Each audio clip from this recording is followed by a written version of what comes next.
Hi, I'm Lou with another episode of My Car Story, and today we're at the World of Wheels, Chicago, the Rosemont Convention Center, coming out to a great show at the World of Wheels. And I met Matt. Matt, what's your last name? Matt Clark. Matt Clark, and Matt's all the way from Texas, and nothing like a good old boy from Texas. He brought a fantastic car to honor his father. So Matt, what did you bring here today? I have a 1965 Plymouth Barracuda. And, well, it's not just any average Plymouth Barracuda, well, as you can see. Now this one's qualifying for what title here? We're competing in the ISCA Custom Category Finals, which means we've done 6 shows and had to earn 4 points to get here. So you've got your shows in now, right? Yes. Let's take a look at this. First of all, now the interesting thing with this is you were sharing with me that your father, Pat, come on with me, was in the military, and that the story with Pat, and I'm going to just sit down here, and that's that car's actual rake. That's not Lou tipping the camera. And you would share with me that you'd see a cool car, but your dad would tell you what? How did this all come about that you have this Barracuda since 2014? Well, he was 18 in high school in 1965, and his parents said he could buy a car for his high school graduation, and so he went down to the dealership and bought a brand new 1965 Barracuda Formula S 4-speed, which was gold with black interior. And so these cars are not very popular today to restore. They're a very limited production. They only made 60,000 of these in 1965 compared to 600,000 Mustangs. And I'm not sure if you know, but they were competing with Mustang to try to be the first to the dealership with pony cars. And so these actually came out 2 weeks before the Mustang. They built these cars using the Valiant platform, just like Mustang used the Falcon platform, and they just adapted it to be a pony car. They came originally with, out of those 60,000 cars, most of them were slant 6 cars. Only 4,000 of them were V8 automatics, and about 1,500 of them were Formula S 4-speed cars. They had a little 273 Commando V8 engine in it, which is basically the Chrysler small block. This car has been totally changed to be what I would consider, if they had made a CUDA model like they made in the 70s, in the 60s, this is what I wanted it to look like. Obviously there's also a lot of Shelby Mustangs, but they didn't really do that with these cars. And so my vision of the car was to build something as cool and as stout as a CUDA Hemi car would have been in the 70s. The car's got a completely new drivetrain. That exhaust is an actual NASCAR boom tube exhaust system from the patent holder and designer of all the NASCAR Instant Cup exhaust cars. It's got an amazing back window. That's probably the most prominent feature of the car. It's got a 14.4 cubic feet, or square foot, sorry, of glass in the back window. It's the largest back window they ever put in a production car. This back window right here. One of the things we did was we built a brand new 408 stroker motor for it. It makes just under 475 to the crank. It has the stouter 727 torque flight, which only came in the later year Chargers and Barracudas and stuff. And then the rear end is a Dana 60 track pack, which only came in the 4-speed Hemi cars, or you can order it as a special option. So we added that to this car to give it enough of a stout drivetrain to handle all the power. Because again, most of these cars were slant 6 cars. Do you drive this car? Not anymore. When I first finished it, we drove to a lot of local car shows, and then we decided to take it to this level. When you compete in the finals, you really have to spend a ton of time on the minor details and doing the undercarriage. Can we show the trunk real Sure. quick? And you've had this car, you shared, since 2014. Now, your dad was alive during that time. Right. He did get to go to a few car shows before he passed away, and then I built this to this level kind of as a chance to show it around the country. One of the cool features is this this trunk. This is the way it came from the factory, and then that back seat folds forward with that. You lift up on that chrome lever, the chrome bar across the back seat. You see that? And so it actually folds forward. And the original brochures show the car with water skis and suitcases in the back, and so it was designed to be like a utility pony car. Yep. It's like the Mustang how the back seat drops. Yep. So now your dad, when you go to the car shows, he would say about another car, and he would keep telling you about this. Yeah, when I was growing up as a kid, we had car shows in our town, and we would go to a few of them, and I would always marvel at the T-Bucket Roadsters or the Camaros or the Corvettes, and he would say, well, when I was in high school, I had a really cool 65 Barracuda, and to be honest, I'd never seen one before. What did you think when you brought this home? What did he think? It was an emotional day. Yeah, right? Yeah. What was his reaction? I actually have it on video, but it was pretty neat. It was Yeah. he was pretty shocked that we could even find it. Cry right now? Yeah. Yeah. Cars can do that to even the tough guys, right? That's the thing. Cars and dads. Cars can do that. Can we open up the interior? Thanks. I appreciate you being vulnerable too. That's what I like to get on the video, is how much passion, well, we have for our vehicles.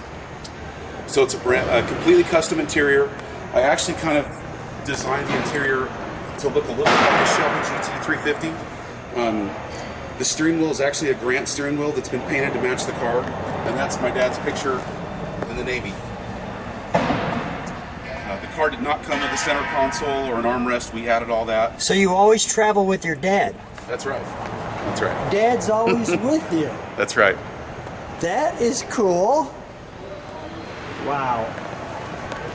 What a great story.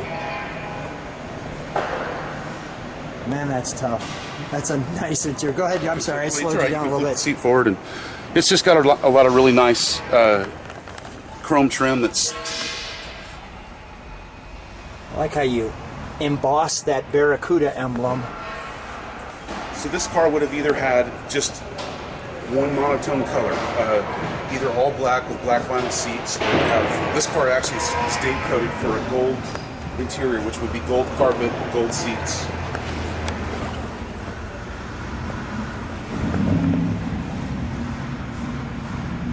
Those are original miles. I think it has 70 or 80,000 original miles. There you go. Go ahead, use that light again. That was good. Thanks.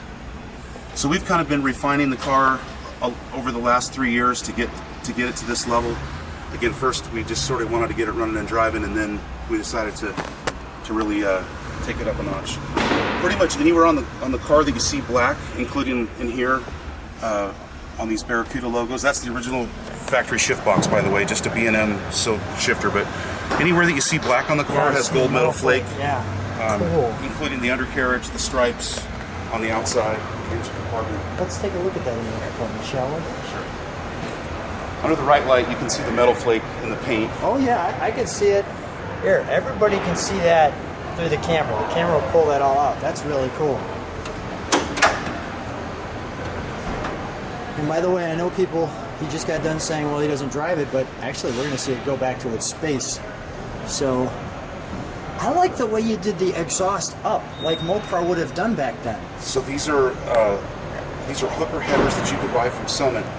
They're called through the fender headers, which a lot of people use for drag racing. That's to get you up and over the steering box and the steering shaft. They're actually 7-piece headers, 4-piece on this side and 3-piece on the driver's side. They just barely clear the sidewalls. And again, you can see the metal flake all in here. Has such a wonderful stock appearance, but, well, oh no. So this is a 408 stroker motor made out of a brand new 360 Magnum. The 360 Magnums came in the Durangos and the trucks during the early 2000s before they came out with the new Hemi. Yeah. And so the engine builder who built the engine really prefers to start out with this Magnum block because I guess it's set up for a hydraulic roller cam and you can really get a lot of power out of a small block. Let's hear it, shall we? Sure.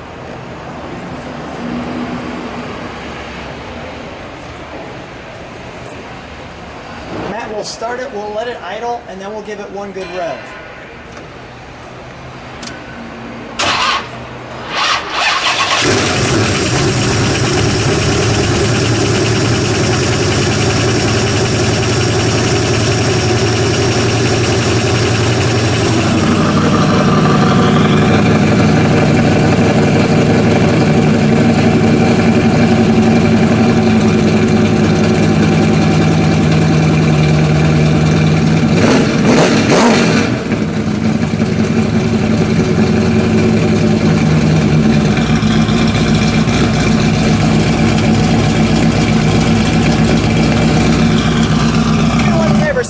brakes for just a second. Got it. Oh, we got 1 out of 2 there, but that's all right. Try it now. Oh, now we got the other one. There's both. All right, great. That's a neat trick. Well, come on out. Wow. Well, there's a reason why they call it WOW, the world of wheels, and your car certainly signifies that. Matt, great story. So nice to meet you. Welcome to Chicago. Thanks for coming in from Texas. Thanks for being on my car story. Thanks so much for having me. It's nice to meet you, Luke. Thanks.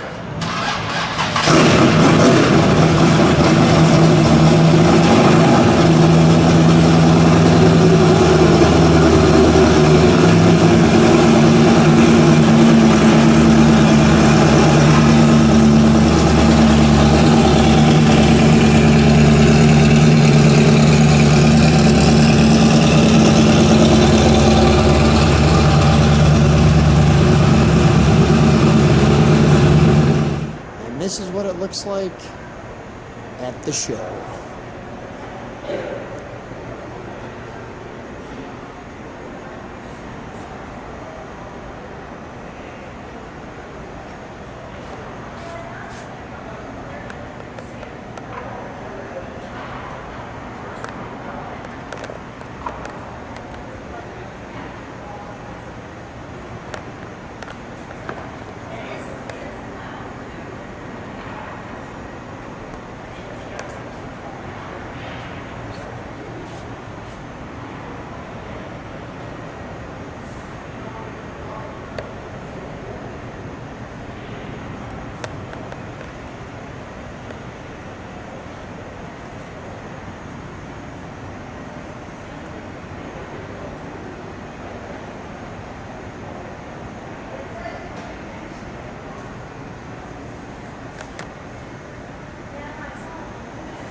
Pretty cool.